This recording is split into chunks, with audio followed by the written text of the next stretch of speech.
these missions can be highly successful for ESA and for the member states that decides to implement them. And does it also grow the pool of astronauts in a unique way? What are you finding as the pool is growing? Well, the pool is growing a little bit, of course. The project astronauts, after their mission, they go back to their normal job.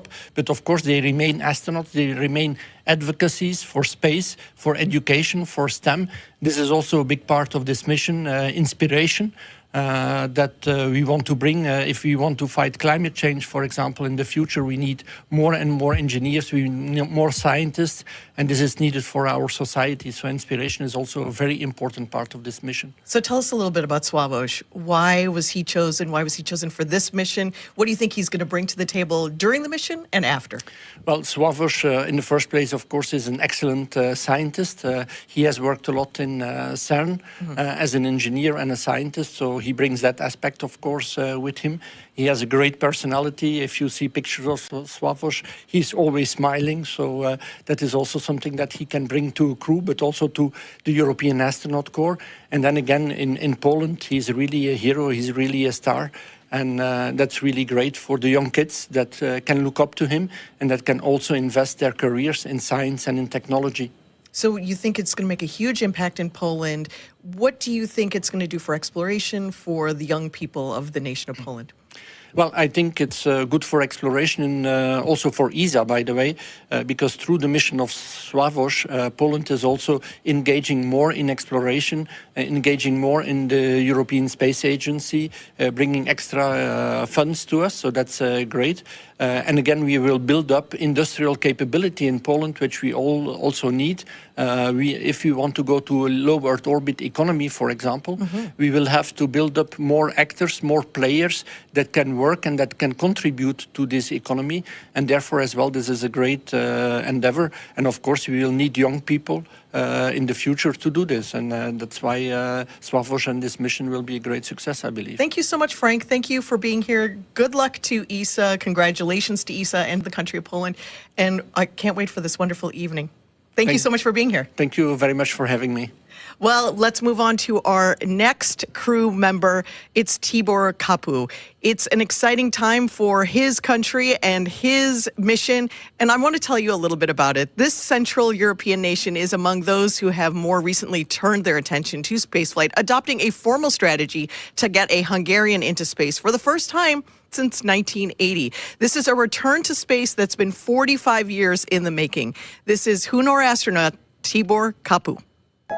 When I was watching Olympics with my mom, I remember that anyone who had a Hungarian flag on, on a jersey or on them, we were just cheering for them, like they were our own family members. These are the guys who we are all proud of.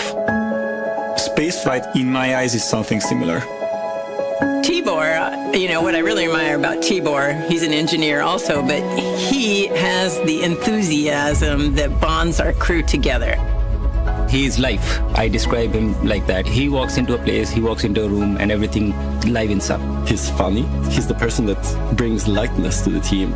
He's an engineer like myself, so we have this in common, this connection.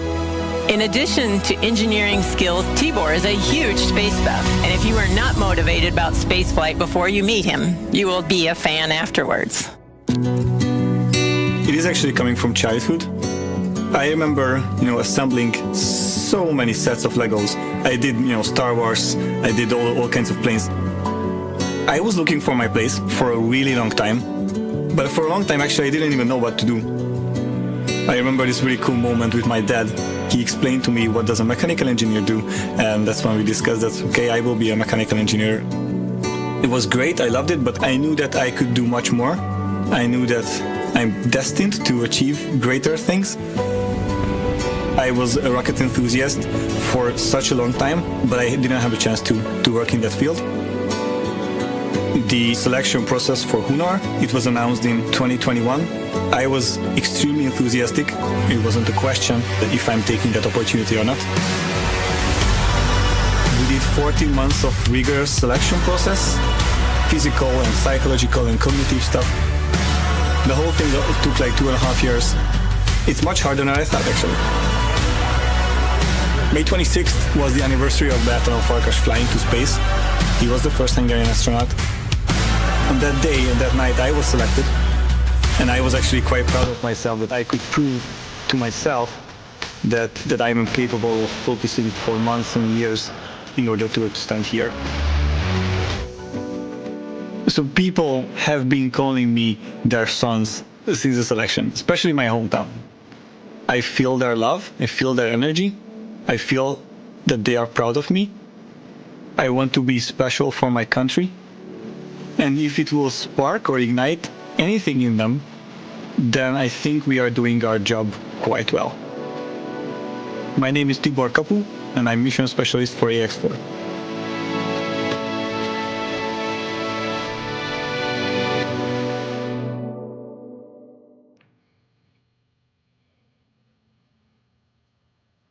I'm joined now by Gyula Sherényi, a fellow Hungarian astronaut who has been selected alongside Tibor in Hunor's first class of astronauts.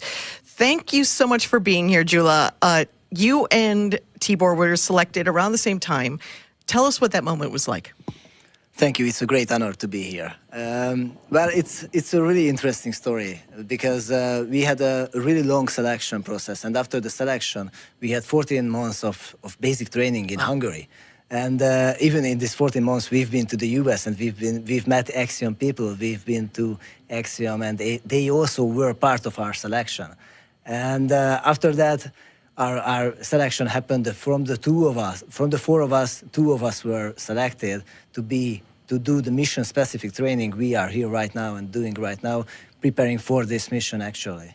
So this was an amazing journey for us. So the Hunor program only kicked off in 2021. That's a really fast trip to this moment that we're at now. Tell us what that was like. Do you think that this is right on track? Are you excited for the progress that you're seeing?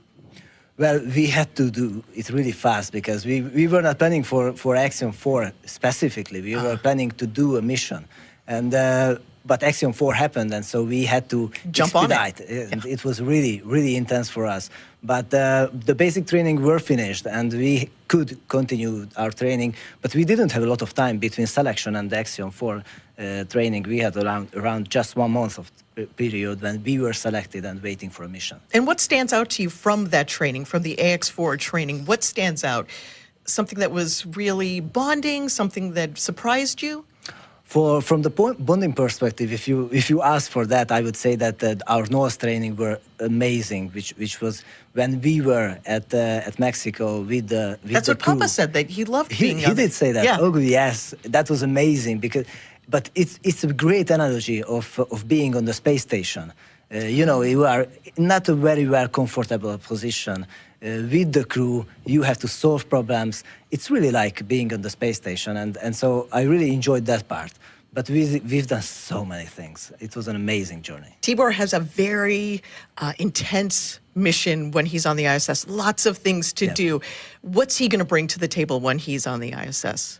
So, from Hungary, all of the experiments we are going up there is Hungarian experiments, and it's like a really good opportunity for Hungarian researchers to show and to get their experiments conducted on the ISS in space. And it's like he's gonna be doing radiation experiments. He's gonna be growing plants in space. So many things. He's got amazing so many things, portfolio. but bringing along the entire country of Hungary with him into space with all of these activities. Thank you so much for being here, giving us a little peek into your training up until this moment. Congratulations to you, to your entire country. Thank you so much. And now it's time for our commander. Let's introduce you to Peggy Whitson. You may be well aware of Peggy's incredible resume. She brings nearly 30 years of experience as an astronaut and decades more as a leader in technical. How does a girl from Beaconsfield, Iowa, with a population of less than 20, become the commander of the International Space Station? I think that one of the biggest lessons I learned growing up on a farm had to be determination, diligence to get the job done. My parents are the hardest working people I knew. They taught me that work ethic and never to quit.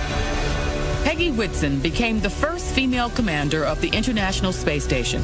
In her career, Whitson spent 675 days in space. She also flew 3 long-duration space flights and served as chief of the astronaut office and commander of the International Space Station.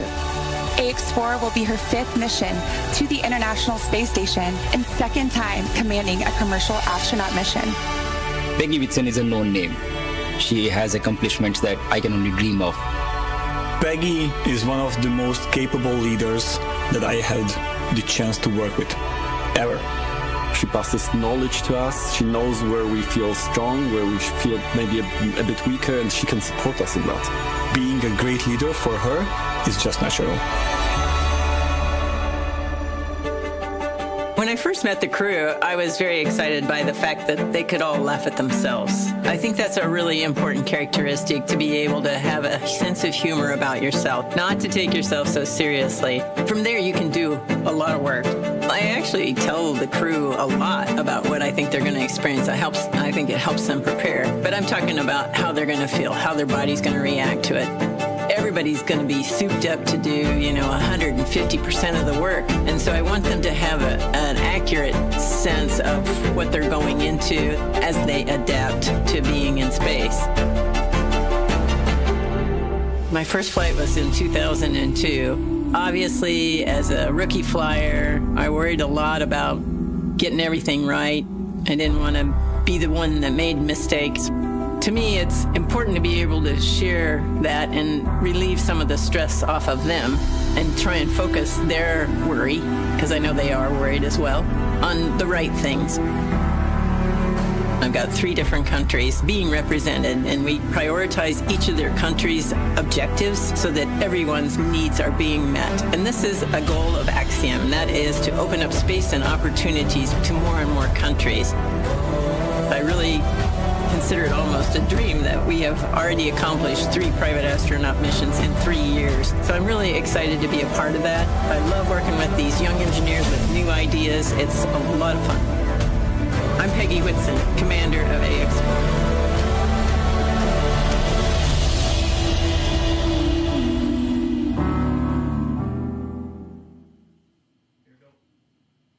I'm joined now by Axiom Space's Chief Strategy Officer, Matt Ondler. Matt, thanks for being here. Where else would you be, though? No, thanks for having me. This is a fantastic day. Going to be a fantastic launch tonight. So let's talk about Peggy Whitson. Tough question. Can you describe her in 4 words? Sure, you hit me with a hard question right off the bat. I'm going to go with gracious space professional leader. That's pretty good. That's pretty excellent. When Peggy's not preparing to go to space or recovering from coming back from space, what is she doing in the office day to day? Yeah, she's actually very helpful. Her and our other astronauts for Axiom are really helpful in helping us design our space station. And actually, she gets right back to it. After her last mission, it was only about a week, and I found her in the lab helping engineers. We were designing the payload rack, and those sort of insights from someone who's actually been there and had worked in microgravity are really, really important and valuable for our engineers. And I know just walking around the office, you feel like, oh, it's Peggy Whitson. And then she's working alongside you, and she's giving you great advice, showing you how to be a leader in every single moment. So it's really wonderful to have her, but also watch her on a mission on the ISS. What excites you about commercial space travel? Yeah, there's a lot of things that excite me about commercial space, but one of the things that I think is going to be so amazing and really change the world is the things that we're going to be able to make in space that you can't otherwise make. We're flying over 60 experiments on this flight. A few of those are repeat, where we've flown this particular team on all 4 of our missions, and by leveraging microgravity and how it affects cancer tumor growth and stem cell growth, they're discovering novel treatments for cancer. And I think those sort of things are just one of many, many examples that are going to occur once we have a commercial space station up there. So this is our 4th mission. Wonderful to see all the growth from 1, 2, 3, and now 4. What are the opportunities for international partners, for foreign nations? Yeah, I really think that we are becoming the world's space agency and really helping lots of countries emerge in space. This particular mission is a great example where all 3 of these countries have flown one astronaut before, but it was all 40 years ago. So almost 2 generations for these countries. And so it's very, very impactful and very, very humbling to be able to help these countries. You know, one of the things that I Googled this morning was there are 350 million children in India under age 15. So there's more children in India under age 15 than there are people in the United States. Wow. I hope all 350 million of those watch the launch and are inspired by it and want to get into space and exploration and engineering and math. I know that there are watch parties happening right now all around the world, so those children hear you and they will be inspired by this mission. I'm so excited to see what comes out of it and what happens in the future. Awesome, me too. Thanks, Matt. Thanks for being here, and we'll see you back in Houston in a couple of days. All right, thank you. Well, this has been an exciting time to learn about all of our crew members. We're going to send it back to Ronnie at Hawthorne. Thanks so much, Sonia. Now we get to talk about one of my favorite parts of human spaceflight, which is the zero-G indicator. To prepare for the mission, the crew trained at the National Outdoor Leadership School, or NOLS, which takes the crew on a wilderness expedition to help build camaraderie, navigate unpredictable circumstances, and operate in a remote environment. Every crew develops a unique bond in the midst of shared challenges, and as they discovered at NOLS, this one is no different. And as you heard from Papa and Jula, NOLS stood out amongst all of their training. They faced days of harsh winds and challenging weather conditions that limited the range of their expedition at NOLS. But afterwards, their instructor commented how extraordinarily this crew collectively exuded a sense of joy throughout. In spite of whatever came at them, they still maintained this attitude, overcoming each challenge with a smile and a willingness to lift each other up. So to celebrate their unique bond, the crew chose a baby swan as their zero-G indicator, which they've named Joy. And as luck would have it, we have our very own Joy, the baby swan, to serve as our microgravity indicator. And yeah, as luck has it, we have a full dose of gravity. Bummer for us. So, but we should keep it here just in case, safe and sound. In case any of that changes, we'll have our own gravity indicator. Let us know. Speaking of training, as you might imagine, astronaut preparation can be extensive. From training that is specific to each crew member's role to learning SpaceX protocols, space station systems, and preparing for the science and outreach activities they'll be conducting in space, private astronaut training is rigorous. In addition to the work in the field like they did through NOLS, the AX-4 crew spent about 35 days training inside Dragon. To prepare them for flight, our teams at SpaceX spent the last several months teaching the crew about orbital mechanics and how to live in Dragon. While this was, of course, more of a review for Peggy Whitson, for the rest of the crew, this will be their first time flying to space. The training program includes nearly 100 different lessons covering all aspects of flight. The crew spent time inside our Dragon training spacecraft to run simulations of ascent, space station rendezvous, and re-entry. They also spent time at the launch pad in our suit-up room and working through emergency procedures that would be necessary in the unlikely event of a pad abort. And in addition to the critical training from SpaceX associated with those dynamic phases of ascent and return, Axiom Space facilitated a host of training efforts over the last 10 months to ensure the Axiom 4 crew and all those who support them are ready for their mission on station. Kicking off efforts at Axiom Space headquarters in August of 2024, this crew immediately began to familiarize themselves with the range of teams and systems and operations they would need to become proficient with in order to succeed. So from selecting the food they would eat and learning how to prepare it with the food warming and hydration systems on orbit, to understanding the tools and systems available to them throughout the station, learning every seemingly small detail is critical to ensure mission success. While in Building 9 at Johnson Space Center, the crews learned and rehearsed routine operations, medical procedures, emergency situations, and media outreach engagements. All of these lessons built up to full-scale simulations that were run in coordination with ground teams at Johnson and around the world. And as the name of the International Space Station suggests, specific modules are owned and operated by different nations. The crew traveled to Japan to learn the systems of the Japanese experiment module, also known as Kibo. With hands-on training that culminated in a round of testing, the crew became certified to use Kibo for their flight. The crew then traveled to Germany to earn their certification for the systems in the European module, known as Columbus. As an ESA project astronaut, Sławomir had additional trainings at the European Astronaut Center. And beyond the specific requirements of each space station module, the crew participated in a range of efforts that would not only bond them into a crew, but also ensure they were physically and mentally prepared for any scenario surrounding their spaceflight. This included, as we've mentioned, a week of training with the National Outdoor Leadership School, where the crew faced a week of kayaking against heavy winds, but it also featured a day in an altitude chamber to experience how their bodies react to different oxygen levels, and even a round in helicopter underwater escape training, among many others. And all of that is necessary to set the stage for the work they will be doing on the International Space Station. We are now at T-minus 1 hour, 7 minutes, and 50 seconds from liftoff of the Axiom 4 mission.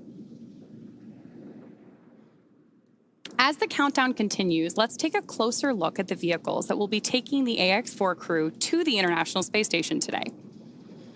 At the very top is our Dragon spacecraft. This is where the crew is currently sitting and will spend their 28-hour flight to the orbiting lab. With the capacity to carry up to 7 passengers, Dragon has proven to be quite a versatile spacecraft. SpaceX status update.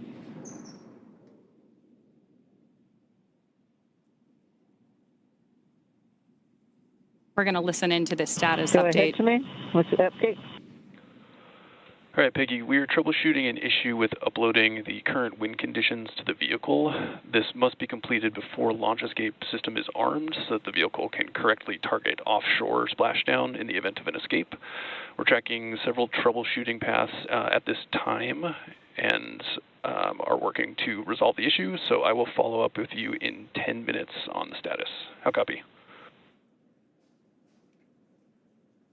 Copy. You're troubleshooting the ability to upload the wind conditions for the launch escape system, and you'll update us in 10. Thanks. And just to make that super crystal clear, if we do not successfully upload this by the time we get to LES arm, we will be no-go for launch. I was thinking you might be thinking that as well. Dragon copies. So we heard some chatter there from Mission Control and acknowledged by the crew that we're troubleshooting that upload issue now. But of course, our teams will continue working diligently in the lead up to launch in hopes that we can preserve today's launch attempt. So with that, I want to step back in and talk a little bit more about the spacecraft that we are working on today. Dragon is a very versatile spacecraft. It can autonomously dock to the space station when outfitted with a docking adapter, as it is today for Axiom Mission 4. But Dragon can also be configured with hardware to support a spacewalk, which made its debut on the Polaris Dawn mission last year. And of course, in free flyer mode, the docking adapter can be swapped out for that iconic cupola, which is essentially a giant glass dome that allows for 360-degree views of space. The crew travels in the pressurized section, which is the top portion of the spacecraft. This area allows for the transport of people and environmentally sensitive cargo. Dragon's trunk, which sits below the pressurized section, can carry unpressurized cargo when needed and remains attached to the Dragon until shortly before re-entry into Earth's atmosphere. Dragon has played a significant role in advancing our future in space by safely transporting crew and cargo to and from the space station. There are currently 4 Dragon spacecraft supporting human spaceflight missions that have docked to the station: Endeavour, Resilience, Endurance, and Freedom. And this mission will be adding 1 new Dragon to that list, whose name will be revealed later today by our commander, Peggy Whitson. Dragon and the AX-4 crew will be delivered to orbit today by Falcon 9, SpaceX's 2-stage rocket developed and manufactured right here in Hawthorne, California. Falcon 9 is the first orbital-class rocket capable of reflight. The booster, or first stage of the rocket, is the tallest part of the vehicle. Today's booster is flying for the 2nd time. Reusability is key to making spaceflight more routine and ultimately what will enable humans to become a multi-planetary species. A total of 48 boosters have flown multiple missions, with the record for a single booster now standing at 28 missions. After today's launch, the first stage will be returning to SpaceX's Landing Zone 1 at Cape Canaveral Space Force Station, which is just about 9 miles away from Launch Complex 39A. Above the first stage and below Dragon is Falcon 9's 2nd stage, which will secure Dragon's entry into low Earth orbit before separating, leaving Dragon to continue its journey to the space station. Beautiful wide shot of Falcon 9 on your screen there. We've got the crew access arms still in place leading up to the Dragon spacecraft. And Falcon 9 right there in the middle is SpaceX's workhorse vehicle, having completed 492 missions since its first flight in 2010, more than any other rocket flying today. And through missions like today's, Dragon is helping lay the groundwork for deep space exploration, rapidly expanding our knowledge of how humans will adapt, live, and work in space. It's hard to believe that it's been 5 years since Dragon radically changed how humanity gets to space. After the space shuttle program ended in 2011, NASA astronauts primarily used the Russian Soyuz spacecraft to travel to and from the International Space Station.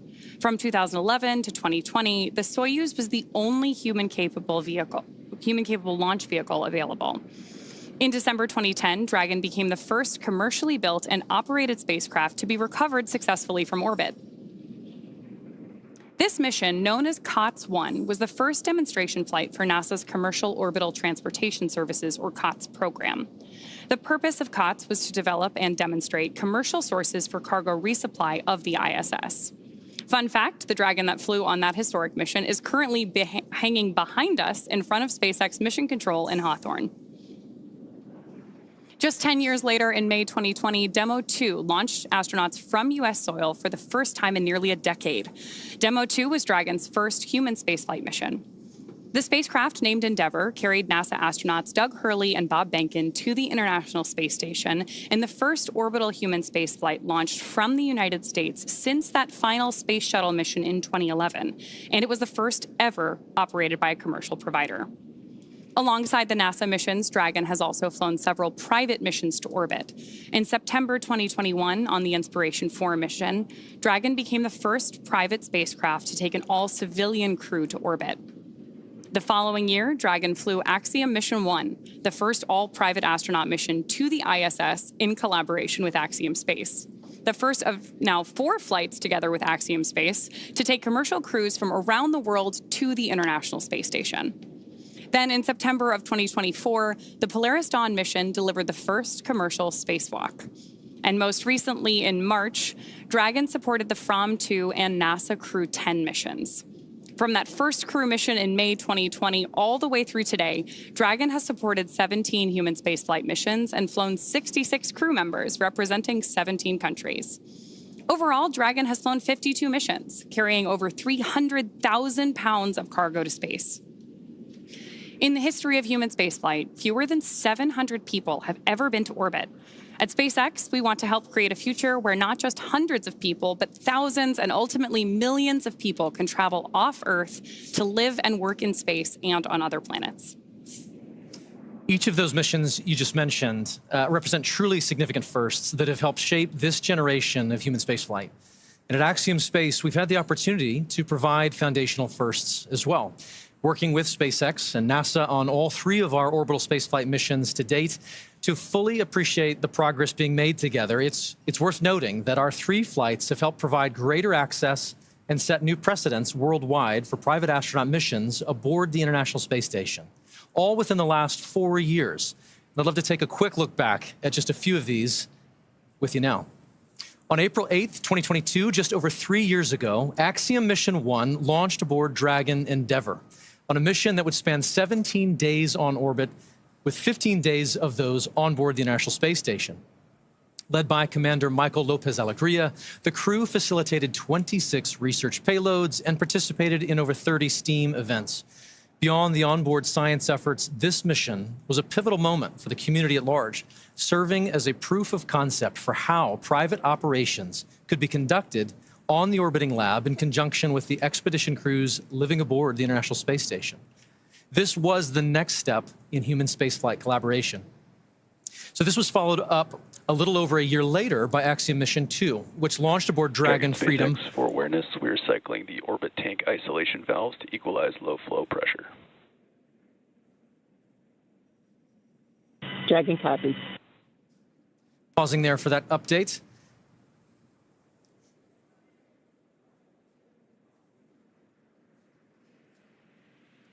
And I believe that may be all for that. I'll pick up where we were. So Commander Peggy Whitson led American John Schaffner and 2 Saudi Arabian national astronauts, Ali Al-Qarni and Rayana Barnawi, on a 10-day mission outside our atmosphere with over 8 days aboard the orbiting laboratory. And over the course of their 126 orbits, they conducted 26 research efforts and participated in 20 STEAM events. This became the first private mission with government-sponsored astronauts.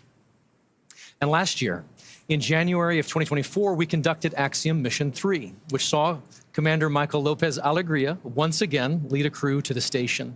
This was our longest flight to date at over 21 days, covering 346 orbits. The crew spent over 18 days on station and worked with 54 payloads, conducted 28 STEAM engagements. Flying once again on Dragon Freedom, this was the first all-European astronaut mission to the International Space Station. And here we are today. With Axiom Mission 4, we add a projected 14 more days of operational flight heritage and make possible an additional 60 research payloads. Each of these flights builds on the one that came before it, certainly, but it also is meant to open up access to low Earth orbit just a little bit more, providing opportunities for more nations and organizations than ever before to participate in human spaceflight. It's the fact that now 11 nations have been represented across our flights that speaks to the success of missions like these. We visited with the crew of AX4 to get their thoughts on what our collective future in space looks like.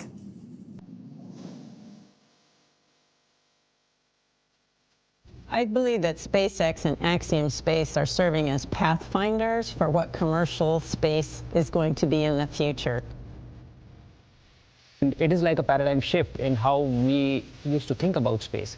And companies like SpaceX, Axiom Space are doing things that entire countries have done in the past. SpaceX is a crucial partner that allows us to go to the International Space Station. In general, space is a big team sport, and that collaboration offers more and more possibilities to explore. In our case, this is the Dragon capsule and the Falcon 9 rocket. In the future, it might be different solutions. It has been 5 years now that SpaceX has been sending humans to space. We are using SpaceX technology because we know that it's safe and reliable, that it will bring us safely to the International Space Station, and not only going there, but also coming back. The end goal for Axiom is to have the mission and presence in low Earth orbit that will enable scientific research, technology demonstrations, and expand what we are doing in space. These precursor missions, like the Axiom 4 mission, are just the tip of the iceberg for expanding in low Earth orbit and way beyond even. Like we say, that space has space for everyone, and this is what it means. And I think that is the essence of spaceflight. I love Peggy's comment there that this is really just the tip of the iceberg. Absolutely. The International Space Station may not last forever, but there's a lot in the works today to enable even more research and more capabilities off-planet. Of course. And so for Axiom Space, missions like AX4, as we've said, not only create opportunities for our customers to accomplish their goals in microgravity, but they are also invaluable in developing our teams and our systems for our own future Axiom Station. When the time comes and the International Space Station reaches the end of its operational life. Dragon SpaceX for awareness, we are continuing troubleshooting on the wind file upload. It has not been resolved yet. Troubleshooting is continuing. It's a follow-up on that comment we had earlier. Dragon copies, continuing troubleshooting. We were going to keep working this issue in the lead up to launch. So as I was saying, when the time comes and the International Space Station reaches the end of its operational life, SpaceX will help deorbit the orbiting lab. NASA awarded SpaceX a contract to develop the U.S. Deorbit Vehicle, or USDV, a modified Dragon designed to guide the station through a controlled reentry into the Earth's atmosphere to ensure that upon reentry, the station comes down in the intended location and does it safely. But before that happens, there are plans in place where Axiom Space will utilize the remaining operational lifetime of the International Space Station to facilitate a transition to our own commercially owned and operated station. Selected by NASA in 2020, Axiom Space is the only commercial company to attach its privately developed modules to the International Space Station. And here's what this transitional timeline looks like at this point. Our first step will be to attach a module to the station that we call the Payload Power Thermal Module, or PPTM. This module is designed to receive any critical hardware, payloads, or tools from the ISS that the international community may want to continue to utilize. Then that will undock, detaching from the space station and rendezvous with our second module, known as Habitat Module 1. Together, these two modules can support 4 crew members and enable a host of manufacturing and research efforts in microgravity. From there, the station will continue to build out over the following years until we have built out an entire Axiom station, as you see it there, with a second habitation module, an airlock, the open windows down below, the Earth Observatory, and the research and manufacturing lab. All of this, once fully assembled, allows Axiom Station to enable customers to forge their own future in low Earth orbit. Speaking of our future in low Earth orbit, let's get a status update from John I about today's mission. Well, Ronnie, we're just inside T-minus 53 minutes. We're continuing to count down. Obviously, the thing we're waiting to hear from over the countdown net is the troubleshooting going on with the wind upload of data to the Dragon spacecraft. We heard just a couple of minutes ago, they're still working on it. We have to have that on board before we get to essentially crew access armor tracked and then launch escape system armed. So we're going to continue to monitor that as we get a little bit closer. Now on the Falcon 9, good news, the chief engineer pulled the team. They don't see any issues right now. They'll be doing their final pull at T-minus 45 minutes or so to go into propellant load. Now, we talked about Dragon. They're working no other issues other than getting the wind file uploaded. The good news, weather. The weather officer T-minus 1 hour said phenomenal. So we'll take that all night long. And then finally, around the launch pad, flight danger, hazard areas are clear. Both around both pad 39A as well as tonight landing zone 1, because the first stage is coming back about 9 miles south of the launch site. So currently everything continuing to look good except for that one issue we're working on Dragon. We'll keep listening in, we'll bring an update, we'll keep our fingers crossed, but we're coming up on T-minus 51 minutes. Everything continuing to count down, hopefully to an on-time launch just less than an hour from now.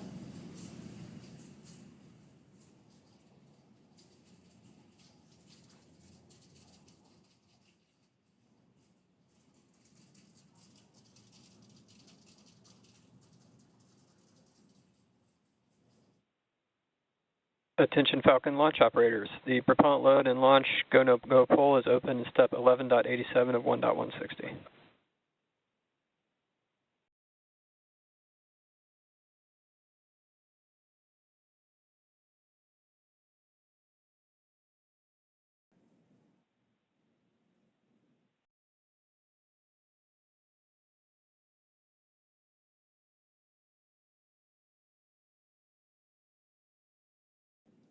And at just under an hour to go until launch, we want to welcome in all of those tuning in by way of NASA's live stream that have just joined our launch coverage of Axiom Mission 4. We're joined now by Sandra Jones with NASA Communications from Mission Control at the Johnson Space Center in Houston, Texas.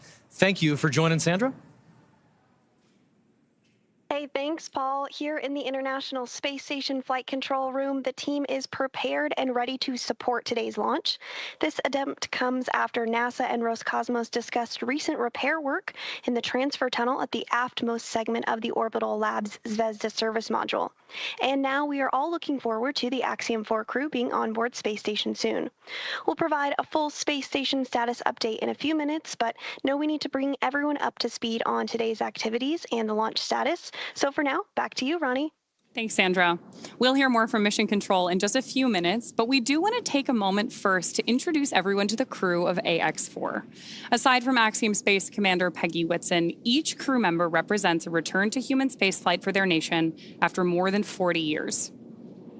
And starting with our commander, today's mission is led by Peggy Whitson of the United States. There is simply not enough time to cover her entire resume, but to give you just a few highlights, Peggy has earned degrees in biology, chemistry, and biochemistry. She was the first female commander of the International Space Station.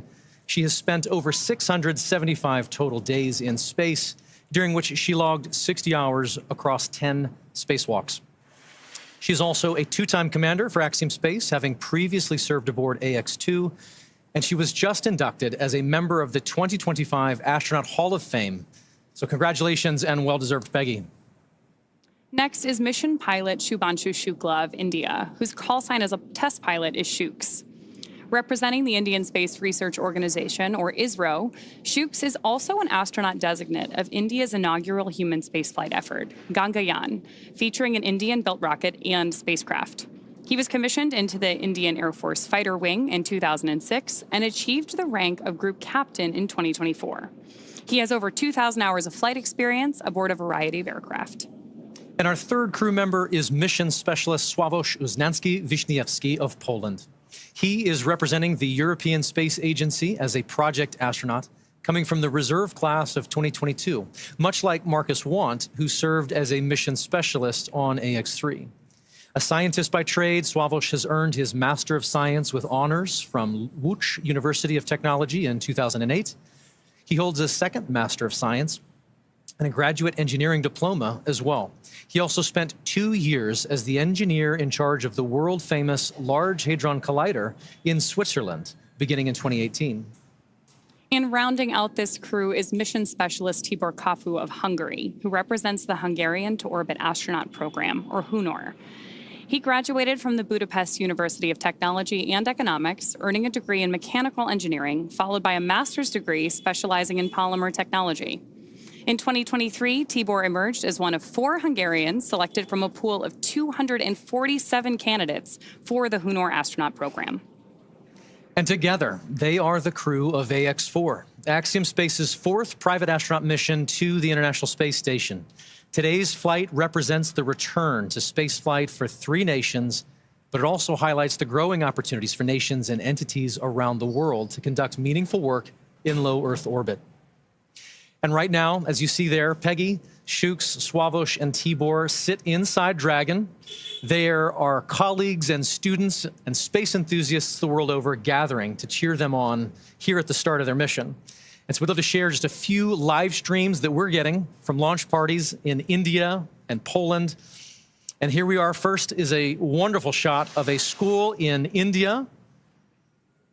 These are the students and teachers at the Naberam Hansre English School in Jamshedpur, India, gathering together to watch Shubhanshu lift off. How exciting.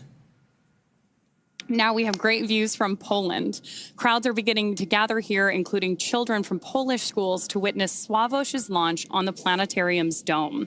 The event was organized by the Ministry of Economic Development and Technology, the Polish Space Agency, and the European Space Agency.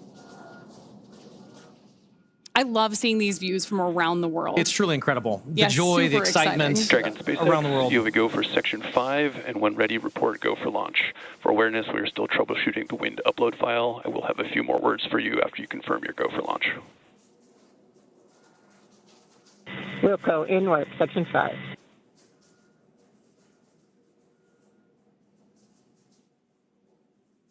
And SpaceX Dragon, we are go for launch. Section 5 is complete.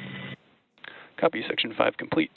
All right, for awareness on timeline, we have to have the launch escape system armed by T-minus 37 minutes. So we are going to take this as far as we can. What I'll need from you guys is a very fast turn on the commanding for launch escape arm, provided we get to that point. I'll copy. Copy. Understand LES has to be armed by no later than T-minus 37 minutes, and we will be prepared. Copy that.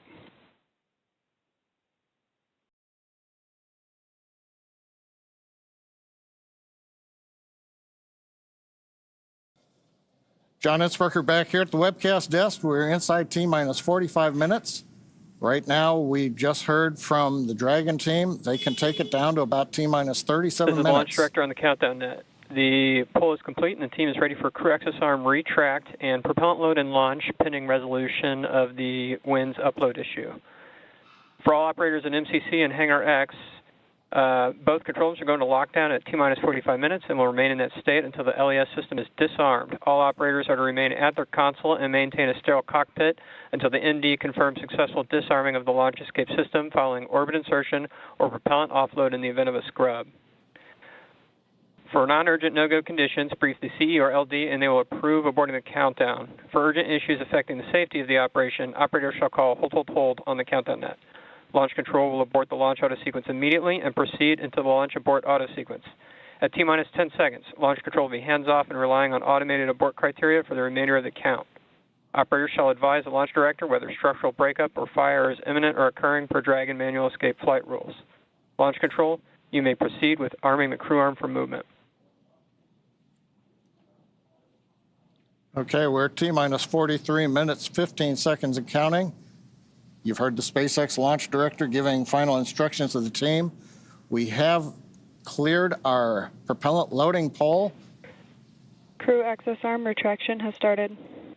And now we've heard, and you can see on the screen, crew access arm is pulling away from the Dragon spacecraft. This is going to take about a minute, minute and a half to retract all the way. Then we'll get confirmation it is in the launch position. The next step after that is going to be the crew, close the visors, confirm that, and then begin launch escape arming. As we mentioned, we want to get launch escape arming finished by about T-minus 37 minutes, which means we've got about 5 minutes to finish troubleshooting the wind upload to the Dragon vehicle. Now, currently on Falcon 9, all conditions are go on the launch vehicle. That was the poll that we, and the instructions we heard from the launch director. Dragon's working its one issue.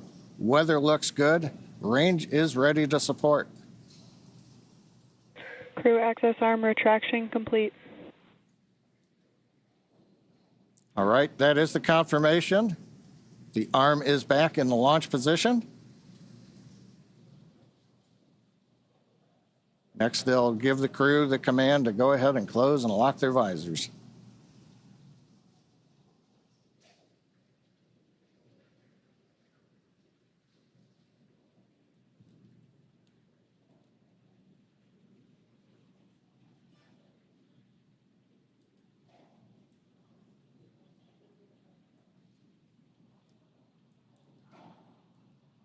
Now, I think right now we're probably waiting just a little bit longer. We want to give the Dragon team as much time as they can have before we move into the sequence where we then have the crew arm the launch escape system. Now, if we do get through this and we solve the upload issue, at T-minus 35 minutes, we will begin propellant load. Once we do that, then there's no chance to hold the clock. We would have to complete the countdown and launch on time, or as we have mentioned during the webcast, we do have another opportunity tomorrow about 24 hours from now. We're inside 41 minutes, continuing to troubleshoot the problem.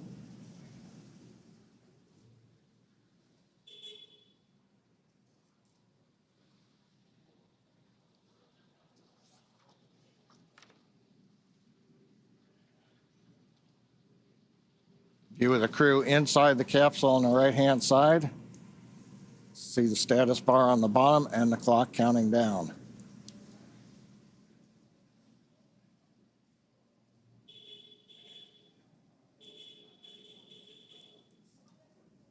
Now, if we get the go, we'll hear then the commands to begin the launch escape system arming. The crew will confirm about a minute later that they're armed. And that'd complete the major events before propellant load would begin at T-minus 35 minutes.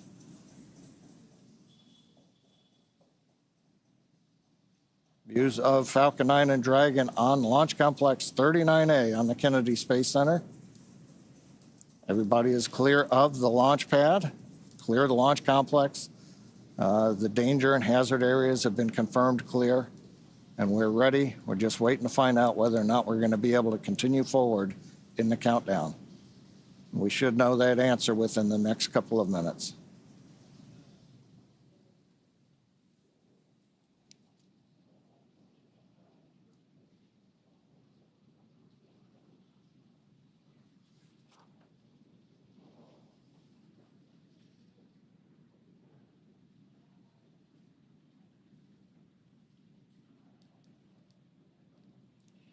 Now, if need be, if we do have to hold the countdown, that would be a scrub for the night. Right now, as we talked about earlier, the space station orbit is passing over Kennedy Space Center, getting everything aligned. SpaceX wind upload is complete. You are go for Section 6, close visors and arm launch escape system. Visors are closed and arming launch escape system now. All right. That's good news. We've got the winds uploaded. Closing the visors, you can see on the screen. We're also going to begin escape system arming. It's going to take about 50 seconds once they get into it. We will then get confirmation that the launch escape system is armed. And from there, we will move into propellant loading coming up in 3 minutes at T-minus 35. So we passed a major milestone, everything looking good. And it's kind of quiet here right now. Everybody's kind of tense. We're waiting to see how it go, Paul.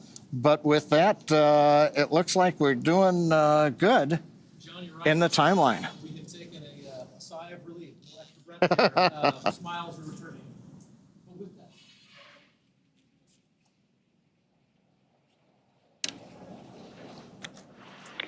Launch escape system is verified armed.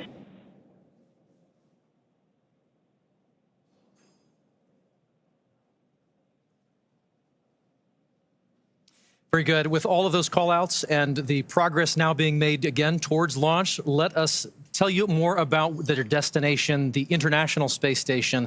And with that, we'll send you to NASA's Johnson Space Center and Sandra Jones for Falcon all things tanks tracking about the mission. For the start of propellant load. Thanks, Paul. I'm here in the International Space Station Flight Control Room at NASA's Johnson Space Center in Houston, Texas, where teams are working around the clock to monitor the Expedition 73 crew and systems aboard the orbiting laboratory. Today, this team is ensuring that the station is ready to receive Dragon and the Axiom 4 crew. Private astronaut missions are an important component of NASA's strategy for enabling a strong and competitive economy in low Earth orbit. Unique to Axiom 4, NASA is collaborating with the Indian Space Research Organization, or ISRO, on 5 joint science investigations and 2 on-orbit STEM demonstrations, which help showcase the strength of international collaboration and the shared commitment to expanding access to space. As the International Space Station nears the end of its operational life, NASA plans to transition to a new model featuring commercial space stations to maintain its leadership in microgravity research and ensure a sustainable access to low Earth orbit for the benefit of humanity. So let's take a moment now to learn more about the International Space Station and NASA's commercial future in low Earth orbit. For more than 25 years, NASA has used the International Space Station to advance the nation's scientific and exploration goals, completing research not possible on Earth. With international partners, the orbiting laboratory has supported more than 4,000 science investigations and served as a test bed for technology demonstrations and human research to better explore the Moon, Mars, and beyond. Through NASA's investment, the United States is operating multiple commercial cargo and crew transportation spacecraft, and now is developing fully commercial space stations for low Earth orbit. With transportation and destinations, NASA's efforts are opening opportunities for private industry to use space for new markets that could benefit from microgravity. The International Space Station is the blueprint for international partnerships and commercial opportunities in space. As NASA looks to buy services from private industry, the agency looks to the future, exploring the secrets of the universe for the benefit of all.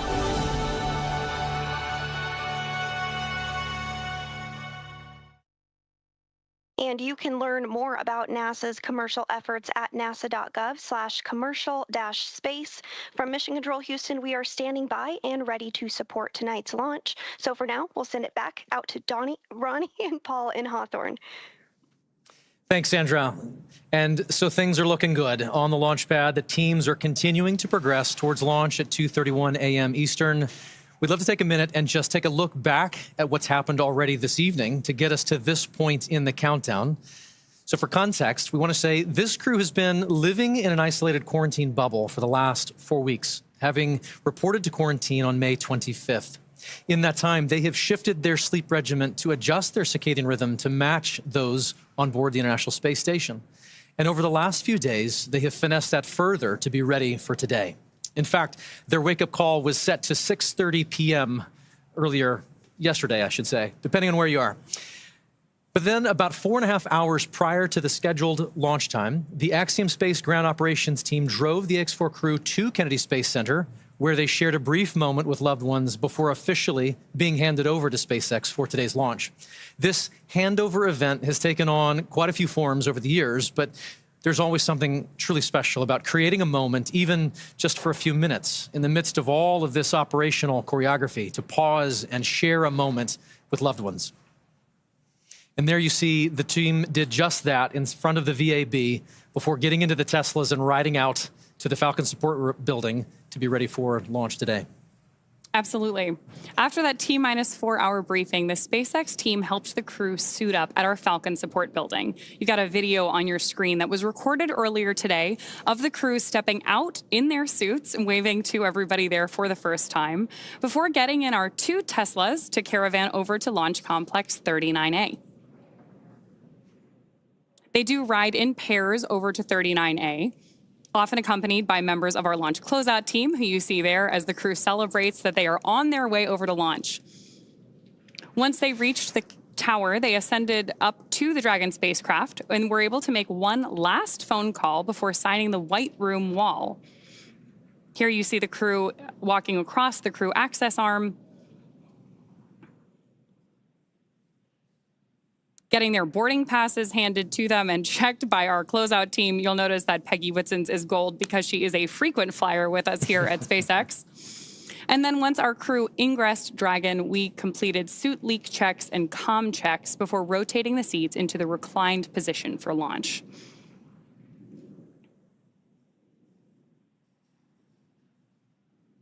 Love these videos of them up in the White Room there. You can see those signatures on the wall behind them, hugging the closeout team before ingressing the capsule. Then from there, that is the same team that closes the hatch and seals everything in the preparation for launch.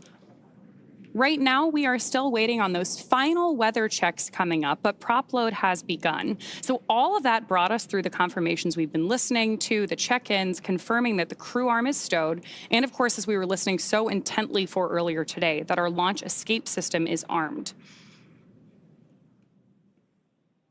With that, we are just over 31 minutes away from today's liftoff.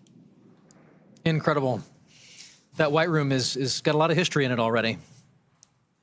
And lots more to come, which is really exciting. Yes, we are just adding another chapter to this storied location. That 39A has got so much history already. So, of course, everything about today is really timelined down to the minute. As we were talking about earlier today, the crew wake up all the way through launch. We have this kind of precise choreography that is key to our launch site execution. Each of the calls we're hearing, the visual cues that we're seeing, and that we're acknowledging to you who are joining us from around the world, serve as critical synchronization. Stage 1, cryohelium loading. There's confirmation there that we're loading the cryohelium on board stage 1 of Falcon 9. And each of these milestones are critical synchronization points for both the ground and crew teams. As they say, slow is smooth and smooth is fast. It's hard to believe that it's been 5 years since Dragon radically changed how humanity gets to space. After the Space Shuttle program ended in 2011, NASA astronauts primarily used the Russian Soyuz spacecraft for travel to the International Space Station. Until 2020, Dragon was the Russian Soyuz spacecraft was the only human-capable launch vehicle available. Meanwhile, SpaceX's Dragon was being developed, and then in 2010, it became the first commercial spacecraft to be recovered from orbit. In fact, just for fun, because it's cool to know, the Dragon that flew on that first commercial mission is actually the one hanging behind us here in front of Mission Control in Hawthorne. Since then, Dragon has supported 17 human spaceflight missions and flown 66 crew members representing 17 countries. Overall, Dragon has flown 52 missions, carrying over 1,000 experiments and over 300,000 pounds of cargo to space. And each of those missions represents a host of firsts that have helped shape this generation of spaceflight. To fully appreciate the progress being made together with SpaceX and NASA, it's worth noting that Axiom Space's 3 missions to date have helped provide greater access for nations and researchers, setting new precedents for private astronaut efforts aboard the International Space Station. And AX4 adds to that growing flight heritage. After a successful liftoff and orbital insertion, the AX4 crew are set to rendezvous and dock with the International Space Station tomorrow. They'll spend approximately 14 days aboard the orbiting laboratory, bringing the occupancy count up to 11. And over the last 10 months, this crew has been working with instructors to learn every system they will be working with on station. They have studied and practiced every experiment, reviewed and rehearsed every event, all to maximize that time in space. Collectively, this crew is undertaking the largest quantity of research efforts of any Axiom space mission to date, with over 60 research activities on their timeline, representing 31 different countries. Missions like these continue to expand what is possible and set the stage for even greater opportunities to come. Then, at the conclusion of their time on station, the crew will participate in a closing farewell ceremony and begin their preparations for the journey back to Earth. As we've mentioned a couple of times, that'll be about 14 days from today.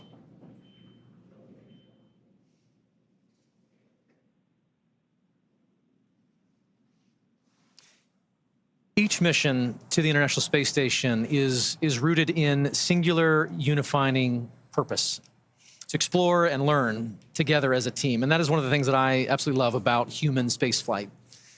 The International Space Station is a symbol of what can be realized from international cooperation and collaboration. And so while this particular mission may represent the goals of 4 specific nations, today they are launching as one crew, one team. And in that spirit, this crew created a mark to represent their shared effort together. The AX4 mission patch is something that Peggy, Shooks, Swavush, and Tibor will wear proudly for the rest of their lives. But so will thousands of people who've worked tirelessly to contribute to this mission. The mission patch for Axiom 4 was created, as you mentioned, by the crew, not just to mark their space flight, but to symbolize the idea that space is for everyone. Anchored by the centrality of the Earth and flanked by a diverse set of national flags, there are several intended meanings woven into this design. For instance, the 7 stars represent the 7 continents and point to global inclusivity.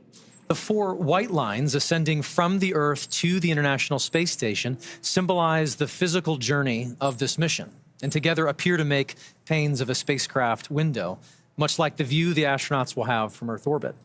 And the overall gem shape of the patch is a reminder of the precious responsibility we all have to our planet, to cherish and to protect our homeworld.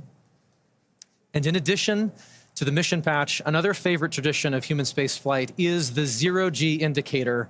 To celebrate their unique bond, the AX4 crew chose a baby swan as the zero-G indicator, which they've named Joy. And today, we have the opportunity to have our very own Joy joining us to help us keep an eye on the gravity levels here in Hawthorne.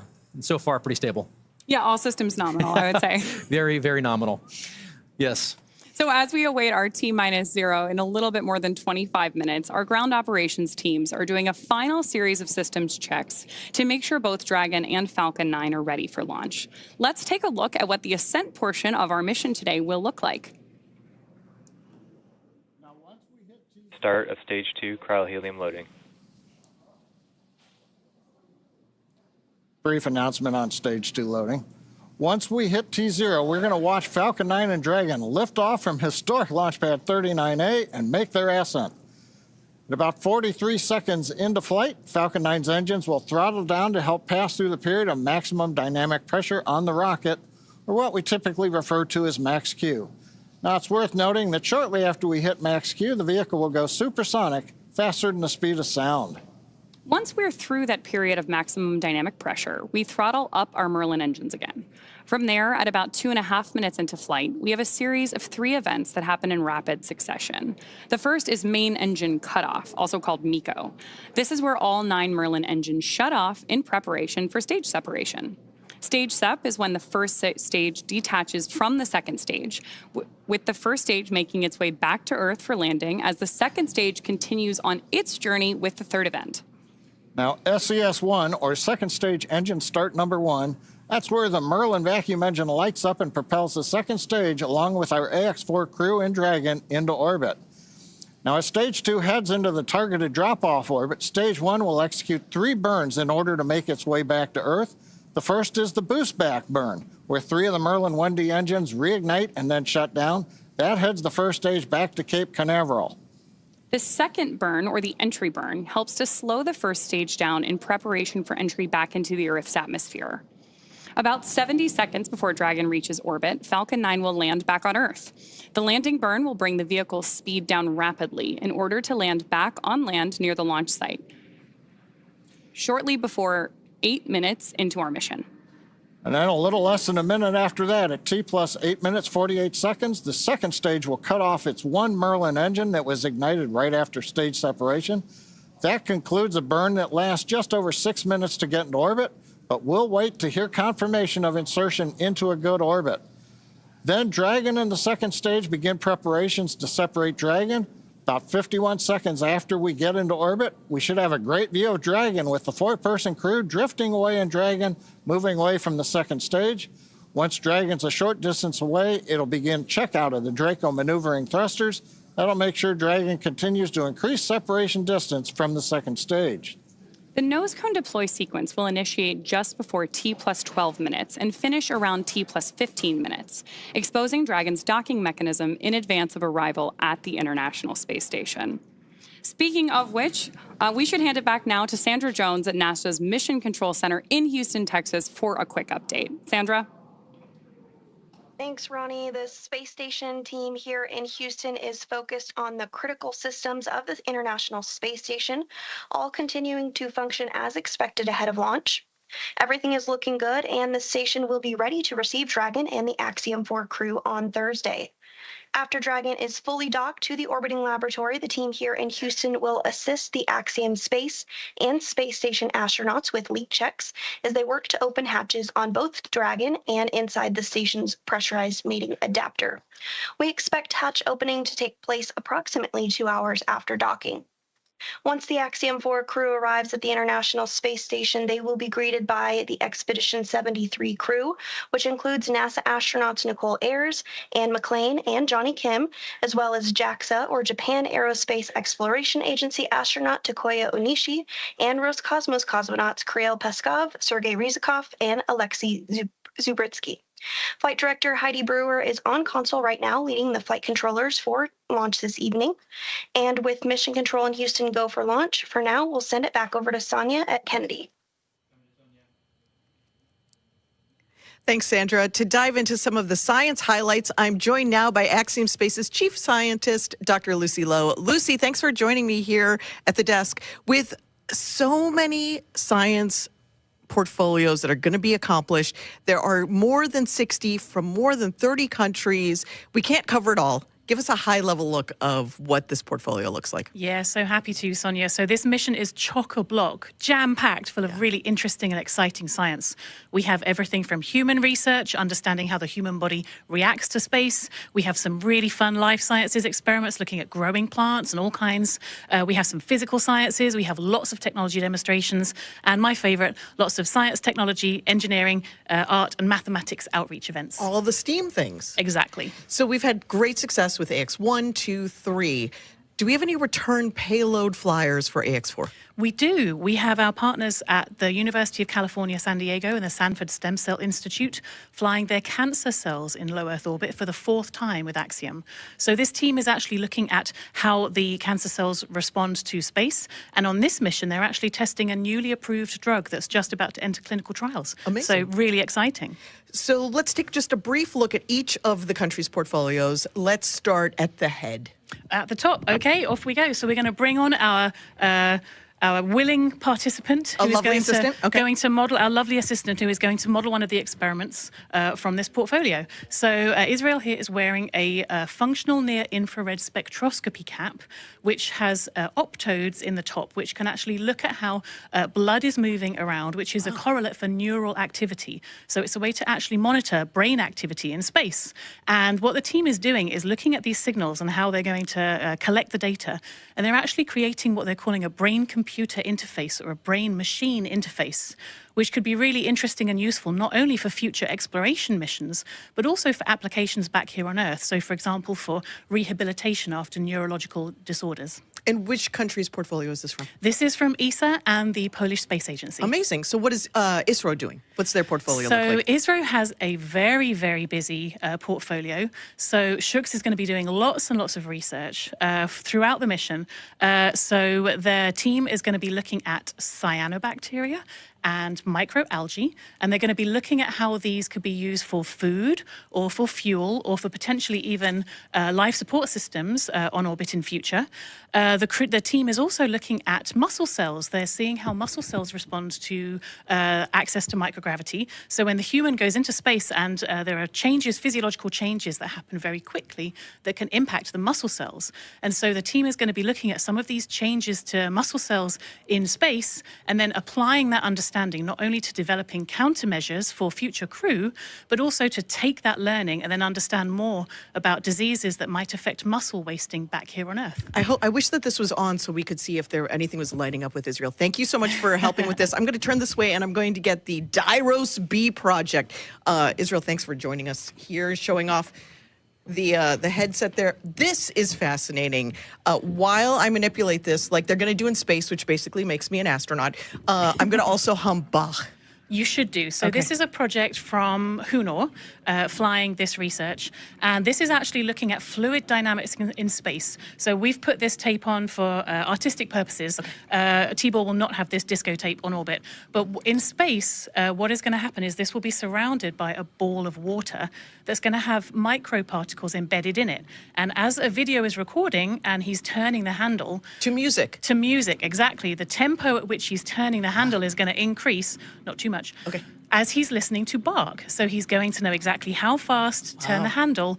And so the insight from research like this is going to help us understand some of the fluid dynamics around large bodies such as Saturn in our own solar system. So it's not just for fun. It's not just for fun. It's all very important.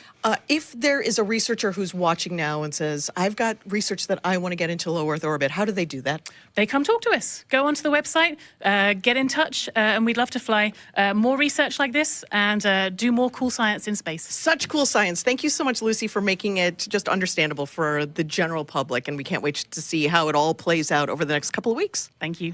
Thanks, Lucy.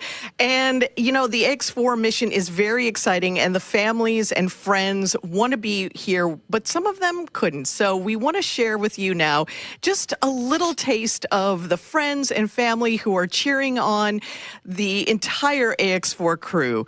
Peggy, Shooks, Swa, and Tibor. A great group of teammates who are doing great things for their countries. And here are the folks who have been supporting them all along the way.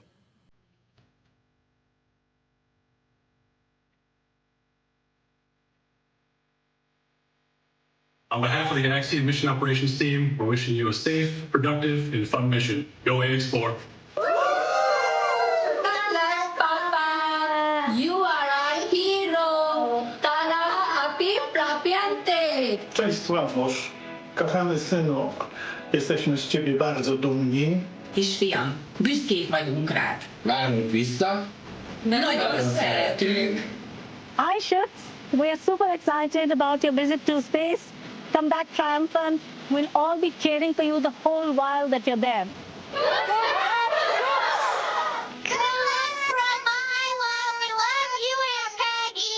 Your flight is our future.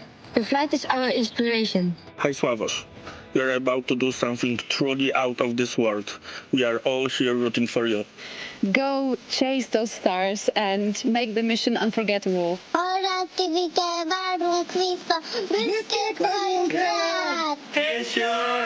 Wishing you all the strength, courage, and wonder as you embark on this extraordinary mission beyond our world. Szia, Tibor! Sok sikert kívánunk a küldetéshez, várunk haza! Nyugi nem lesz semmi zűr, irány az űr! Hi, Swarosh. We are so proud of you. Seeing you make your dreams come true is just amazing. Enjoy the adventure. Earth is waiting for you. Going is go! Going is go! Hi Shooks, wishing you a safe and inspiring journey beyond the stars. You make us proud. The sky is no longer the limit. We are incredibly proud of you. Go to space. Have fun. Make history. Come back safely. We are waiting for you. Hey, Shooks, you're going to be doing just great in space. Rock on, man. Rock on. Axiom 4!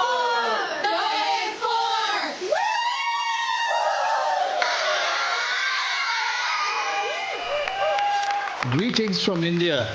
Wishing you all the very best. To the crew, Godspeed, and spend as much time as possible to look out of the window. Have a fun time, guys.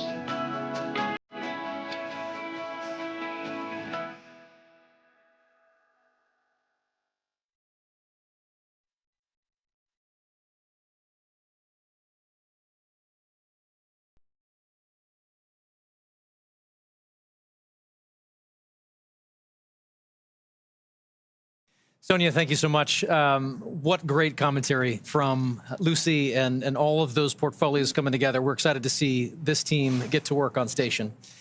And as we know, spaceflight has a rich history of traditions. We've spoken of about a few, from the zero-G indicator to others. We started this next tradition for AX2, and we're excited to continue that today. It's a special thing to be named as a commander to anything, but being the commander of a 4-person crew that has completed months of training and is about to defy gravity and set sail for the International Space Station, it's truly out of this world. Peggy has some thoughts she wanted to share here in this moment, just a few short minutes from launch, and here's Peggy. As commander of the AX4 mission, I want to thank everyone who has contributed to our journey. This mission to the International Space Station would not have been possible without the hard work of so many incredible teams. First, I want to extend my heartfelt gratitude to the teams at Axiom Space. Their talent and dedication shines through every unexpected challenge, the countless hours of work, and every task at hand to ensure the safety of the crew.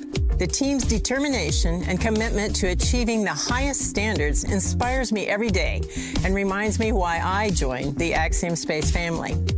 To our partners at NASA, your expertise and support have been invaluable, ensuring that we are fully prepared to live and work aboard the space station. The comprehensive training programs provided by NASA have given us the skills needed to thrive in the unique environment of space. Thank you to SpaceX for providing the cutting-edge technology and reliable transportation to take us to space and bring us back home safely. The hands-on and in-depth training have ensured that we understand the Dragon systems thoroughly and confidently. We also owe a great debt of gratitude to our international partners. Your collaboration and contributions have been essential in our training to ensure mission success. Lastly, to all the other teams involved, from engineers to scientists and everyone behind the scenes, your hard work and dedication have not gone unnoticed. You're the unsung heroes of this mission, and we are deeply grateful for your support. Thank you all for your tireless efforts and for believing in the AX4 mission. Together, we're realizing the return for 3 nations and paving the way for a bright future in low Earth orbit. Thank you.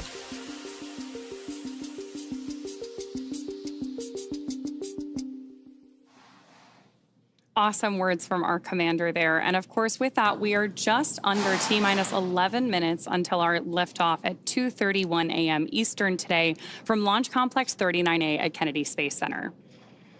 Just in case you are just joining us, right now on your screen, you have a live view of Falcon 9 with our AX4 crew safely tucked in the Dragon space capsule atop the vehicle. At this point, we are coming up on terminal count. Our crew access arm has been moved out of the way and our launch escape system is armed. And we are standing by for that final process by which we step into our terminal count, get ready, Dragon and Falcon for liftoff. Dragon SpaceX, confirm crew displays are configured for launch. The displays are configured for launch, and the Axiom 4 crew would like to thank the incredible teams that have made this moment possible. To the Axiom Space team, you've poured your hearts into this mission. Your passion and dedication have lifted us higher. We wear this patch with pride because of you. To NASA, thank you for the decades of knowledge, the training, and the trust. You've shaped generations of explorers, and we're honored to carry that legacy forward. To SpaceX, thank you for giving us the wings to fly and the confidence for a safe return home. And to our international partners, thank you for standing with us across borders, united by shared purpose. And to every person behind the scenes, engineers, trainers, families, and friends, you are the quiet force behind this mission. We carry the hopes of many with us. As we realize the return, we will bring those hopes home to you. Thank you. Peggy Whitson Tibor, from all of us that are staying here on the ground, we look forward to your mission. All the hard work from our teams culminates here, so good luck, enjoy the ride, and science the heck out of all your experiments.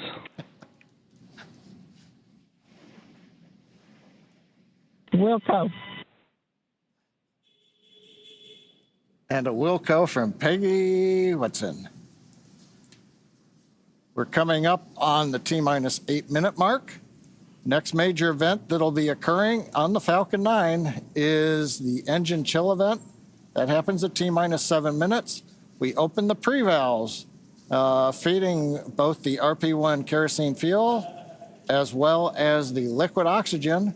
And that'll go to the Merlin 1D engines. The liquid oxygen, we actually open a valve and we allow some of it to bleed off overboard out into the warm Florida air here in the early morning.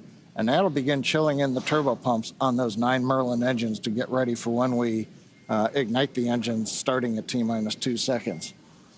Also interesting to note, just several minutes ago, as we talked about early in the webcast, the International Space Station flew over Kennedy Space Center. And so that means the orbit planes are lined up. We're ready to go in just 7.5 minutes from now.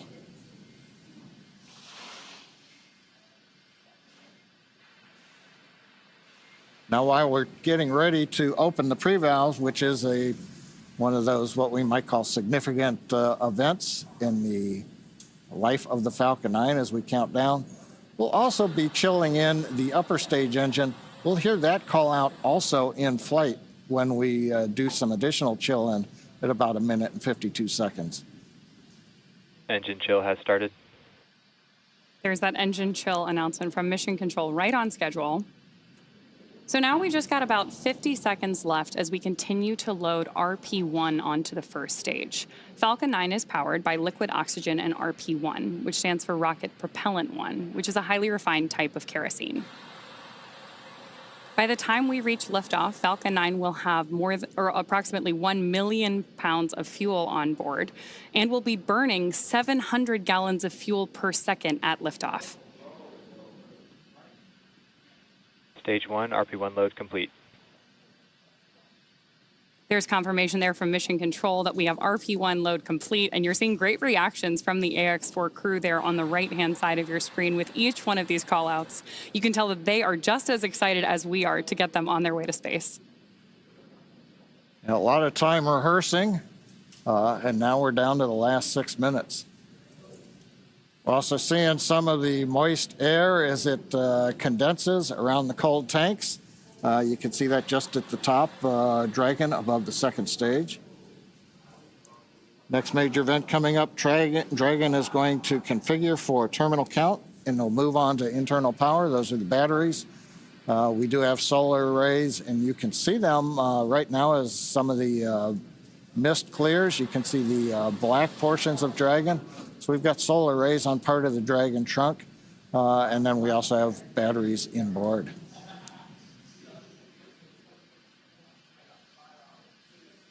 Now we have completed loading fuel on both the first and second stage. We're still loading liquid oxygen onto both stages. That'll wrap up at the T-minus 3 minute mark and the T-minus 2 minute mark. But right now we're waiting to hear the final updates to the crew. Falcon 9 propellant tanks are pressurizing for strong bag retract. That's good news for Mission Control. Dragon is configured for terminal count. There we heard that we are pressurizing Falcon 9 for strong back retraction. The strong back is the tall structure standing right to the left of the rocket right now. And we pressurize Falcon 9 so that we can begin to retract that support structure away from the vehicle ahead of liftoff. Great view there of Dragon sitting. Strong back retract has started. On top of Falcon 9. And we'll look for those clamp arms around the base of Dragon, just beneath those solar panels John was just talking about, to begin opening up so the strong back can pull away. The strong back is used both to move Falcon 9 out to the launch pad ahead of liftoff and to provide all of the fuel and comm umbilicals that we're using in the lead up to launch. There are those clamp arms opening up. And then we'll see the strong back pull just about 2 degrees away from Falcon 9 in the final lead up to launch. Then at liftoff, it'll move to a full 45 degrees away from the rocket. Great live shots there of the capsule on board the rocket here. Yeah, Ronnie, it takes about 20 seconds for the hydraulics to open up those clamp arms that held on to the second stage. Then about 30 seconds, it's hard to see, but that strong back will move just a couple degrees away. And with that, we are just about 30 seconds away from the expected call out that LOX load has been completed on board our first stage.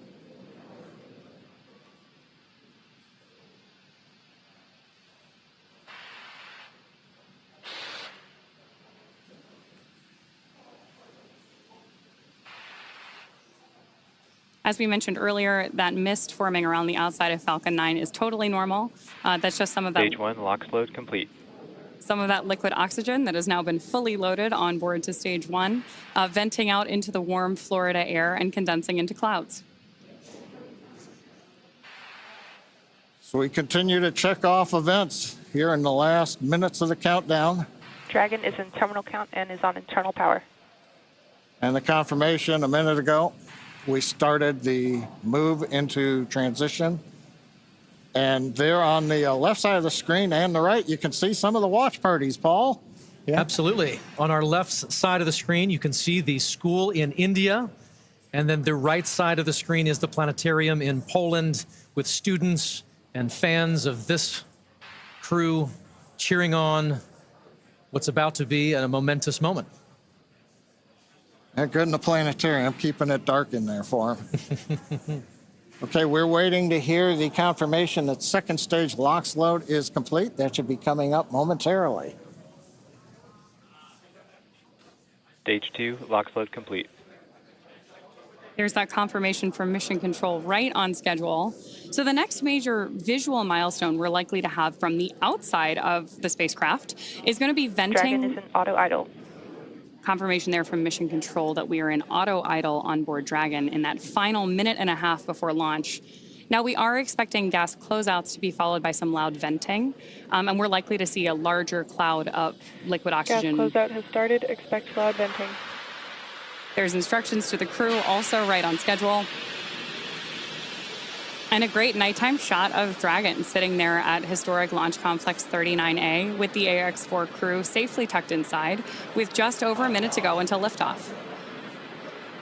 Seated left to right inside Dragon from this camera's perspective, you have Tibor Kapu there on the left-hand side. Then beside him is our pilot, Shubhanshu Shukla. Then to the other side is armed. Falcon 9 is in startup and is now controlling. Is Commander Peggy Whitson, and Dragon then on the far side is Sławosz Uznanski-Wiśniewski of ESA. Dragon, SpaceX, go for launch. AX4 is go for launch. That is great news for Mission Control and from our crew on board Dragon. With that, we are just at T-minus 30 seconds to lift off of AX4. Let's go AX4. 15 seconds. T-minus 10, 9, 8, 7, 6, 5, 4, 3, 2, 1. Ignition and lift.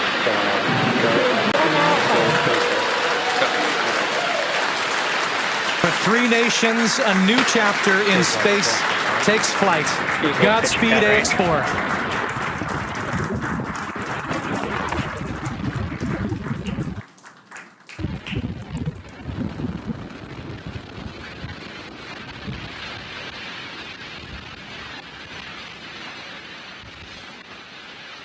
T plus 30 seconds into flight with the Axiom 4 crew on board Dragon, headed to the International Space Station. Waiting to hear callouts from the Falcon 9 engineering team. Power and telemetry nominal. Stage 1 throttle down. We're throttling down the 9 Merlin engines. We're into the throttle bucket, preparing for max Q. Max Q.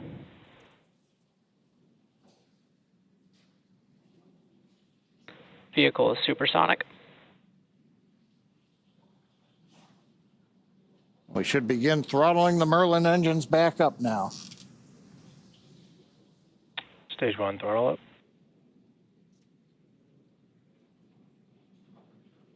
Mission control confirming. Stage 1 Bravo. That throttle up, and we Copy, are 1 Bravo. hearing our commander Peggy Whitson call out the first abort mode.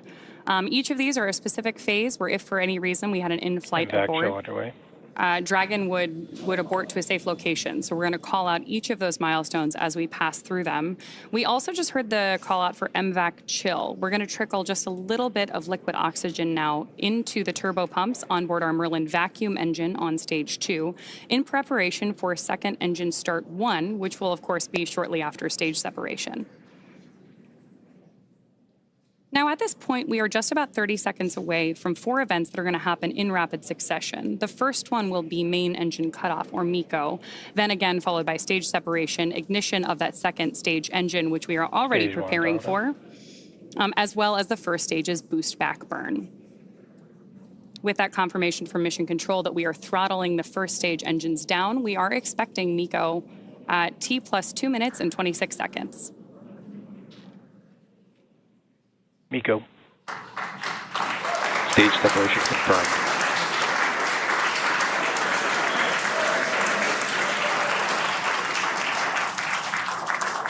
Stage 1 boost back startup and back ignition. There we had confirmation of all 4 of those events. Incredible views on our screen here too as that boost back, as that first stage boosts its way back to Earth. Stage 2 Alpha. And confirmation Copy, from our 2 Alpha. commander that we have entered the 2 Alpha abort mode. Of course, we're getting lots of cheers from behind us here at Mission Control here in Hawthorne, California as well. And at this point, our AX4 crew is on their way to space. The view you have on your screen right now is our MVAC engine burning for that second engine first burn. We're expecting that SECO here, second engine cutoff, which will likely be called out over the nets as SECO in just a couple of minutes.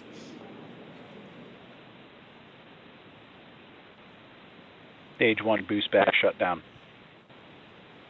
Confirmation that the boost back burn on our first stage booster is now complete, and the booster is heading back toward the Florida coast to attempt a landing at LZ1.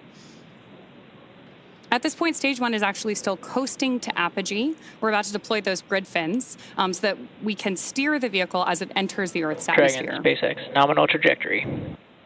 And that call out from mission control means Dragon that copies, nominal trajectory. everything is right on track. T plus 4 minutes, everything continuing to go well, and we've got our first view of the crew. They're inside Dragon, second stage continuing to fire. Right now, second stage, just a little bit more than 1 G. There's so much propellant that even with a 220,000-pound thrust engine, it takes a while before the G loads start to build up during the second stage flight. Meanwhile, first stage continuing to coast up to apogee, and that actually now, as you can see on the bottom left of your monitors, we have begun coming back down. It takes a couple minutes to go up, a couple minutes to come back down. That first stage heading back to landing zone 1 at Cape Canaveral. Dragon, SpaceX, nominal trajectory. Words we love to hear. Dragon copies, nominal trajectory. Peggy Whitson echoing back the call up from the ground. Now our next major event coming up will be in about 1 minute and 10 seconds. That's going to be the entry burn. That's where we're going to light a single center engine on the first stage. That's going to slow us down in preparation for entering the Earth's atmosphere again. We'll then have a landing burn about 1 minute later at T plus 7 minutes and 19 seconds. Now for that one, we actually light 3 engines again Then quickly once we've kind of jammed the brakes on, then we'll turn off 2 of the engines. We'll be down to just a single engine. Getting good views of the MVAC-D engine. There are a couple of cameras on the back of the second stage that give these views. And of course, the view inside the Dragon spacecraft showing the crew. Dragon, SpaceX, nominal trajectory. Continuing the call-outs right on time. Dragon copies, nominal trajectory. Now, right now, as Ronnie pointed out, the grid fins have been deployed, but they're not being used. Right before the entry burn, we'll possibly see a little bit of motion if we can pick up the first stage camera. That's just to check out. It's not until we actually get through the entry burn. Stage 1 entry burn startup. That we get back in the atmosphere. And now here is entry burn call out. This is going to be about a 12-second burn. That's going to slow the vehicle down. You can watch that. Stage 1 entry burn shutdown. There you just saw on the left-hand side of your screen that first stage entry burn shutdown. Right now on your screen, we've got great views of our second stage engine, the Merlin vacuum engine, continuing to take our AX-4 crew to orbit. The next milestone for our first stage is going to be the landing burn, where we'll relight just the center engine, as John mentioned. Dragon, SpaceX, nominal trajectory. Again, things we love to hear. Stage 1 FTS. Dragon copies, nominal trajectory. Continuing to get good communication from our crew on board Dragon. Stage 1 transonic. Confirmation that stage 1 is now transonic on its way back to LZ-1, which is just about 9 miles away from our liftoff location today. LZ-1, of course, is the site of the first successful landing attempt, and hopefully it will be the second time that this particular booster sticks its landing.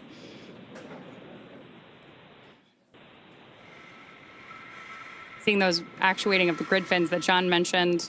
Stage 1 landing leg deploy. Stage 2 FTSS safed. Stage 1 landing confirmed. That was a picture-perfect landing. That was great. Absolutely stunning.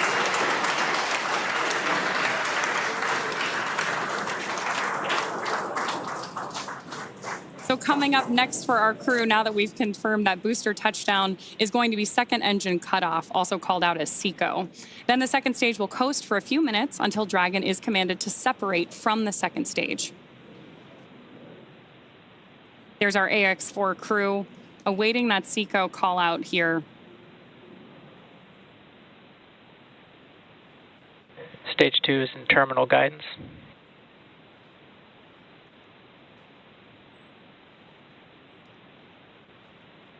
Good continued burn from our second stage engine there. Now at this point, our crew is experiencing about 3 Gs in the lead up to SECO 1, which of course will be their first taste of microgravity. SpaceX Dragon, Shannon. There's confirmation Copy, Shannon. of the Shannon abort mode.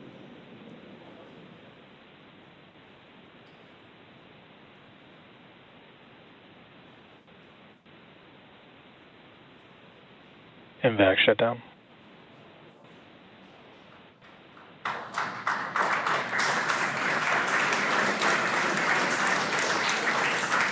SpaceX Dragon, we have a nominal orbit insertion. Nominal orbital insertion, SpaceX, and we had an incredible ride uphill, and now we like to set our course for the International Space Station aboard the newest member of the Dragon fleet, our spacecraft named Grace. Grace is more than a name. It reflects the elegance with which we move through space against the backdrop of Earth. It speaks to the refinement of our mission, the harmony of science and spirit, and the unmerited favor we carry with humility. Grace reminds us that spaceflight is not just a feat of engineering, but an act of goodwill. Benefit of every human, everywhere. Over to you, Chip.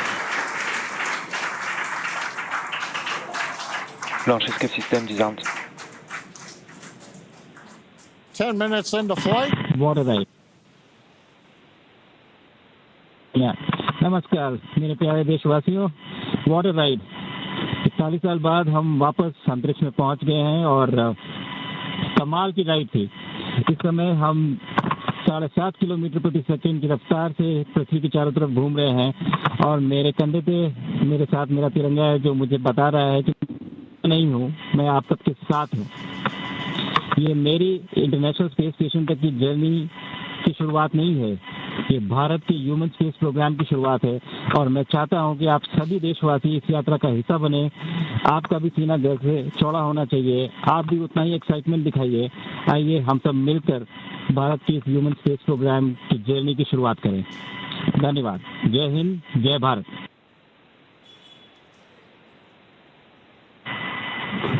Thank you, Shucks. Drogie Polki i Polacy, dziś robimy ogromny krok w stronę przyszłości technologicznej Polski. Polski opartej na nauce, wiedzy i wizji. Niech ta misja będzie początkiem epoki, w której nasza odwaga i nieustępliwość kształtują nowoczesną Polskę. Dla nas i dla przyszłych pokoleń. Kosmos zawsze jednoczył ludzi. Zabieram dziś z Ziemi cząstkę każdego z was. Waszej siły, waszej nadziei, waszego zaufania. W kosmosie nie jestem sam. Reprezentuję nas wszystkich. Z całego serca dziękuję wam za zaufanie. Kosmos dla wszystkich. Space for everyone. And with that, over to you, Tibor. Thank you, Sław. 15 millió magyar emelt ma idáig. Támogatásotok olyan, mint a szürke hamu alatt nyugvó parázs. Belül csendben ízik, de ha fát dobnak rá, egyként lángol. Hálás és büszke vagyok, hogy a hazánkat képviseltem. Családomnak és barátaimnak köszönöm, hogy ti vagytok a legerősebb támaszaim. A ti hangotok hangosabb, mint a rakétánk, erőtök nagyobb, mint a gravitáció. A világűr mindenkié, a Föld pedig egyetlen. Mi a bolygónk 4 különböző pontjáról indultunk, de társakként, barátokként érkeztünk ide. A mi születésünk a tiétek is. Köszönöm mindenkinek szerte a világon, akik hozzájárultak ez a gyönyörű naphoz. Egynek minden nehéz, soknak semmi sem lehetetlen. Go X4!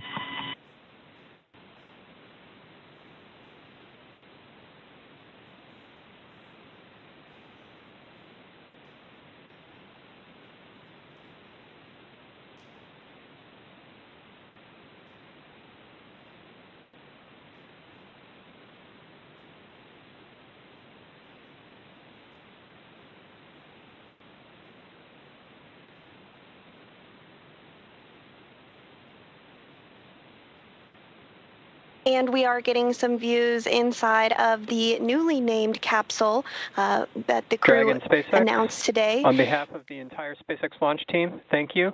It's been a privilege to work with you so far, and we're excited for you to have a safe flight and a safe return home. Good things come to those who wait. Godspeed to the maiden crew of Grace.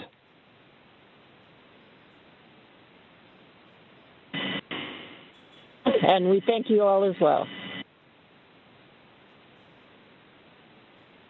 And so with today's successful launch of Axiom 4, the teams at NASA's Johnson Space Center will continue to monitor Dragon's flight to the International Space Station over the next 28.5 hours. NASA's role in this journey really kicks in at a period called integrated operations, which begins during the spacecraft's approach to the space station and continues during the crew's stay aboard the orbiting laboratory, where they will conduct science, education, and commercial activities, and will conclude once the spacecraft exits the vicinity of the International Space Station. During integrated operations, the NASA, SpaceX, and Axiom space teams are all working in lockstep. The teams here are preparing for a docking of Axiom 4 to the space station at 7 a.m. Eastern on Thursday morning, and will continue to monitor the approach until then. But for now, that will be it for us here in Mission Control Houston, but we'll be back with you at 5 a.m. Eastern for docking, hatch opening, and welcome coverage. So with that, back over to you, Hawthorne. Thanks so much, Sandra. Over the next 28.5 hours, the Dragon spacecraft Grace will execute a series of burns to gradually raise and line up the AX-4 crew for docking with the International Space Station in what we refer to as the activation and rendezvous phase of flight. In just a few minutes, the crew will change out of their spacesuits to get a little bit more comfortable for flight and will enjoy their first meal aboard the spacecraft. Over the course of their flight, they will also have a rest period that will last for about 8 hours. Before they arrive at the space station, we will have 3 potential opportunities to chat briefly with the crew on orbit. While we're hopeful that one of these will work out, none of them are guaranteed, as they're dependent both on crew schedule and ground station coverage. But if we are able to support, we'll make an announcement on our social media channels no later than 15 minutes before the event start time. In the meantime, be sure to keep tabs on this mission at axiomspace.com, and you can track Dragon's flight on spacex.com/launches. And even if we aren't able to talk live with the crew, we will continue to provide updates on the mission across our social media channels. And then as Dragon and the AX4 crew approach the International Space Station tomorrow, June 26th, we will pick back up with our live joint coverage of the AX4 crew's docking to the station with NASA. Please keep an eye on Axiom Space and SpaceX social channels for updates, as there will be plenty of incredible moments to share with you over the next 2 weeks. From all of us at Axiom Space, thank you, SpaceX. Thank you, NASA, for making today possible. Thank you to ISRO and ESA and Hunor for pursuing this endeavor with us. What started with joy now continues on with grace. And we will see you very soon.